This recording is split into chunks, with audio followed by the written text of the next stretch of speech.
Les 35 pompiers volontaires de Montcuq ont peur que ça coince dans certaines voies de la commune. Ils ne peuvent pas traverser dans le Montcuq.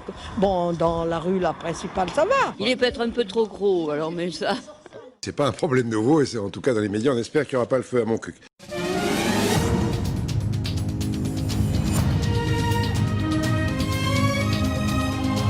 En Côte d'Ivoire, où il poursuit son voyage officiel, le président de la République a évoqué de quelques mots la vie politique française dans notre journal de 13h, et notamment la question du vote des Français de l'étranger. Il faut qu'ils puissent s'exprimer comme les autres, a dit le chef de l'État, qui a par ailleurs invité le gouvernement à faire le nécessaire pour qu'il ne puisse pas y avoir d'irrégularité concernant ce vote des Français à l'étranger.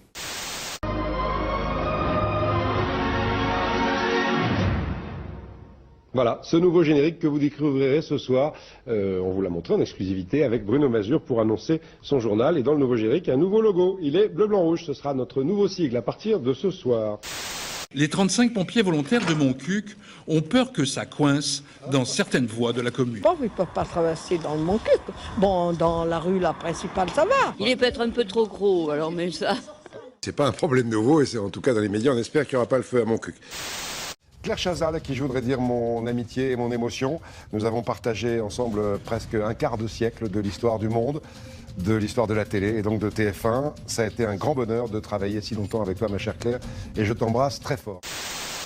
Voilà, plus de place pour les sans-abri, mais en même temps, les centres pour migrants continuent à ouvrir partout en France. Ouverture aujourd'hui d'un centre humanitaire. On en voit quelques images pour héberger 400 hommes porte de la Chapelle à Paris. La mairie prévoit de 50 à 80 arrivées par jour. On part en Haute-Garonne.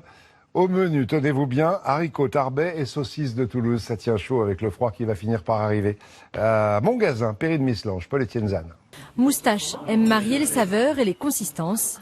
Avec les haricots tarbais, il en aurait presque les bacchantes qui frisent.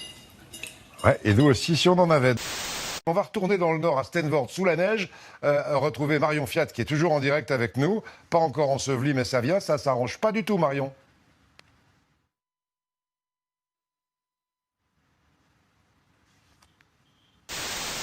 Et on en vient directement à l'amour des régions. L'an dernier, je vous ai parlé d'un cinéaste amateur qui s'appelle Jean-Christophe Laforge, mais il a reconstitué la vie rurale en Charente, dans son village de Busserolles dans les années 50. Il en a fait un DVD qu'il va offrir aux habitants de Busserolles.